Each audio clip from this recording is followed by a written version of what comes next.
ரஞ்சிதமே உதடு வலிக்க கொஞ்சணுமேனு உதடு வலிக்க கொஞ்சிட்டு முட்டி வலிக்க எல்லா வேலையும் செஞ்சுட்டு அவர் வர்றாரு. மக்களுக்கு முட்டி வலிக்க பாடுபடுவார். முட்டியெல்லாம் வலிக்கும் இல்லையா நடந்து போனா? ஓப்பா நீங்கள் வேறு ஏங்க விமர்சனம் வைக்கணும்னு வைக்கலைங்க. எனக்கு ஒரு சும்மா போகிற போக்கில் சும்மா தட்டிட்டு போகிறது. எனக்கெல்லாம் ஒரு ஈக்குவல் கிடையாது.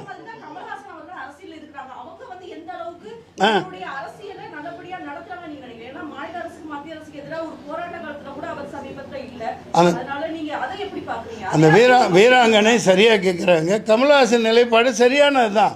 இப்போ ஸ்டேட்டை காப்பாற்றணும். நமக்கு முரண்பாடு திமுக 1000 இருக்கலாம், அதை நம்ம சரி செஞ்சுக்கலாம், நமக்குள்ள 1000 பண்ணிக்க முடியும். ஆனால் இவனோட நோக்கம் சீர்குலைச்சி மக்களை நாசம் பண்ணி பிச்சைக்காரங்களாக்கி எல்லா பணத்தையும் கொண்டு அதானி அம்பானி காலில் கொட்டிட்டு ஜெயகோவிந்தம் பாட வேண்டியதுதான்.